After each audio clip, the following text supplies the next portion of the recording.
Okay, this is an Anfield Wrap special interview with John Barnes. We're ridiculously excited. We're all going to try and keep it in check. I'm very tense. With me is John himself, obviously. We've got John Gibbons and we've got Rob Gutman with us as well. John, before we get into talking about some stuff when you first came to Liverpool, I want to talk about this charity first and foremost. You're here to support them tonight with Kevin Sampson.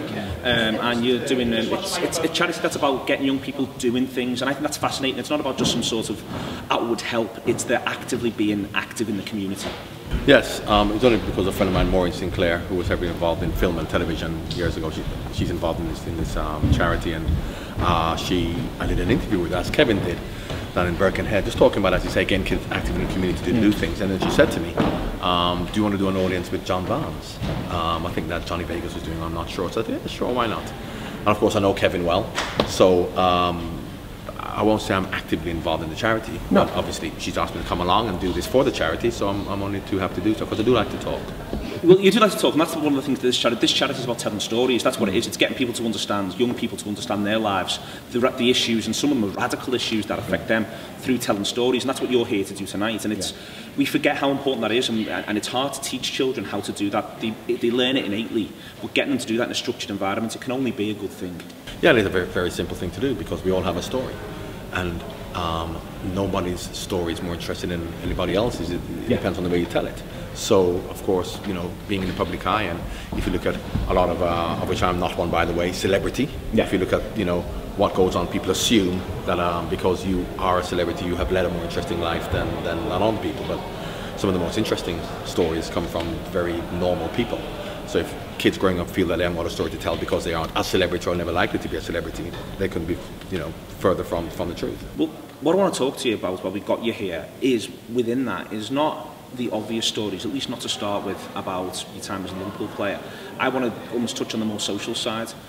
The time that you spent, you were in Watford, you were playing for Watford, you lived down in London.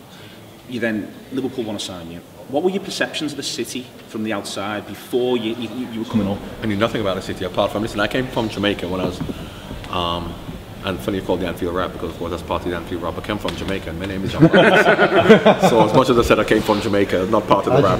I know, yeah, in my head. I came from Jamaica when I was 13. So of course, living in London and signing for Watford, which is 5 miles outside North London. North of the Watford gap didn't exist. Starting to play football for Watford, obviously we then came to up north, because you know, Watford was in the first division, so we came to Hull and we came to Liverpool and places, but they're just places that you quickly visited and quickly got out of, because life doesn't exist north of the Watford gap, as far as the Southerners are concerned. Exactly, yeah. So that's the perception I had of northern life. Although when I came to Liverpool, I recognised, even in a very small time, because when I played for Watford, I used to come to Liverpool obviously for 2 days, stay overnight, play, then go back. But in those 2 days, you came across a very passionate group of people. And when we went up to Newcastle and when we went north, you know, it just seemed back then that people up north were just more alive and more passionate. Obviously, you know, in terms of life and money and prestige, London is the place to be. But in terms of real life, I always felt, that's why I haven't gone back down south. Real life for me is north of Birmingham. Rob also made a similar journey around the same time. Rob, you know, this is what I want to drive at really. People forget what Liverpool was like back then. You know, what was it like to go out in Liverpool back then? Very different to how it was now, because Liverpool had come through the riots. I think when you arrived, John, 87, 6 years past the riots. Liverpool city centre was Wild West compared to how it was now, but it was very alive and it was vibrant and it was quite an exciting place to be. And I, like you, John, I was brought up in North London, supporting Liverpool. I came up and it was a crazy place to be. But yeah, as I said, the passion was something else.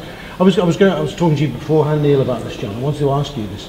You went on this journey. You arrived up here. There was a point where your career suddenly went stellar, and there's the similarities to how Luis Suarez's career goes. You found yourself a world top 3, top 5 player. And then Liverpool fans began to feel, are we going to have this guy forever? And there were talk about you going to Italy, and through the passage of time where things didn't happen, you had the injury, you ended up staying with Liverpool for a long time in the way that people can't imagine Suarez would. It feels like you've become a Scouser. Well, look, do you feel that way yourself? I mean, my kids are, and I've never gone back down south, and I wouldn't go back down south. But I don't think at that particular time that people were ever thinking I was going to leave. There may have been mentions about Italy. There's a lot of media stuff, though. Of course, but back then, you know, players would stay at the club forever. You know what I mean? Sure. I mean, now, never mind Suarez, look at Torres. You know, so now superstar players leave clubs all the time. Well, Russia did then. Yeah, but Russia went for 1 year. He came back. Of course, that's always going to happen. But in terms of a lot of players leave, look at Brian Robson stayed at Manchester United, even in the lean days.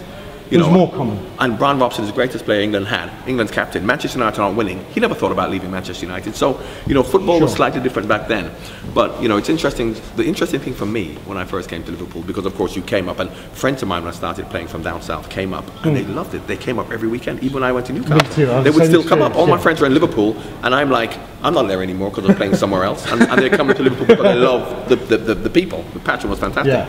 But the interesting thing for me when I first came up to Liverpool was coming into town, and even just walking around town, because of course when I came up I met friends who were black and lived in Toxteth, but you never really saw many black people in town, which I found so strange. No, you never did. And even working in the shops, and I thought Toxteth must be 50 miles away because there's no black people working in shops. Like you go to London, Oxford Street, there are all black people working in shops and in the middle of town and stuff. Sure. I didn't realise Toxteth was only a mile up the road. In fact, Toxteth is probably the closest, area. Yeah. From the point of view where people live. That was just so strange. And over the years, you've seen that change. And I don't know whether because of course, with the riots and stuff like that, but I didn't know the dynamic between the black community and Liverpool, the relationship they had. But I just found it so strange that with Toxteth being from so close to the middle of town that they didn't come into town, which obviously has changed now, but it took a long time for that to happen, which I found very strange. John, can I ask you very quickly, I was thinking about today about all the symmetries for yourself and Steven Gerrard in their later parts of the career, and for Gerrard it's he was an explosive midfielder, he was a goal midfielder, and now maybe his legs are going a little bit more, he has to play a deeper role. And I thought about you going from that left wing into central midfield. How did you find it to adapt, and how much of your game did you have to change, and how difficult was it? Well, I think I empathise a lot with Steven in terms of, I won't say his reluctance, but because Steven probably still feels that he has that, whereas for me it happened overnight because I ruptured my Achilles tendon, so I had to do that. I didn't have a choice. Whereas for Steven, it has been gradual, and it hasn't been forced upon him. It has been forced upon him in terms of time, his age, maybe he's getting on a bit. Whereas with me, I was 28, so I wasn't old when I ruptured my Achilles tendon. So overnight, I had to change the way I played. So it was easier for me to accept because it's either I change the way I play, or I don't play anymore. Whereas for Steven, it hasn't happened that way. So while a lot of people are saying, it is not a slight on Steven whatsoever, because we all get older, and because of the injuries we've had over the years, he then has to change the way he plays.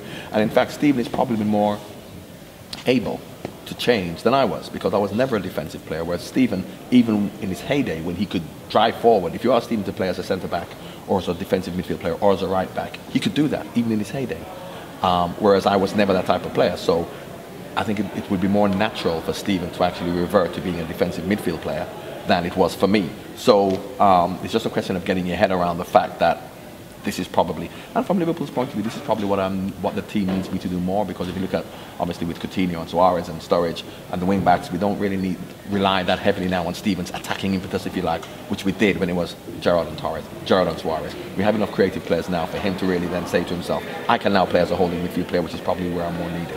Do you think it's a danger, John? People don't appreciate what he's now bringing because they still hanker for that player. I remember at the time, and I wish I could go back and go, imagine we got this player called John Barnes at 33, who did Gary McAllister plus job, and he was fantastic in our central midfielder. But at the time there was always this regret that you weren't the flying guy. Right? Yeah. And Steven's got the same problem, hasn't he? Well, I thought to myself, as much as I wasn't able to do that anymore, but why I wasn't even bothered about doing that was because when Steve McManaman came on, I saw my job as just to get the ball and release Steve McManaman to do what he did. Yeah. So now, from Steven's point of view, if he can then say, okay, yes, I'm not required to do that, but if we can get the ball into Coutinho, get the ball to Sturridge, get the ball to Suarez, get the ball to the wing backs to go and put crosses in, then that's all I need to do. So I haven't spoken to Steven, I don't even know him that well to then know that he has decided either he wants to do it or he doesn't want to do it. But I think the situation comes when I understand from the fans' point of view, saying, oh, John Barnes isn't doing what he needs to do anymore. But I can tell you one thing, if Steven then, and I suppose he still can, decides that he's then going to be the driver from midfield to take the ball forward, you won't see Coutinho. And you will see less of Suarez and you see less of Sturridge. Because you can't have everybody doing that. And they have enough players now to do it. So do you think he could still do that? Sorry, Steven. I think Steven can, if you've got more defensive players behind him. But it's not necessary because you have enough people doing that. One last question, we were trying to touch on it before, very, very quickly. It's 1988, it's Saturday night, you're about to go out, you've just won. What club are you going to? Go on, the Conti. Yeah, the Conti. Mine is on Tuesday night. Ladies and gentlemen, thanks so much to John for doing this. Thanks to Clapperboard for having us. You're going to have a great night in the Epstein with Kev Sampson. We're going to take it easy. That is the Anfield Wrap.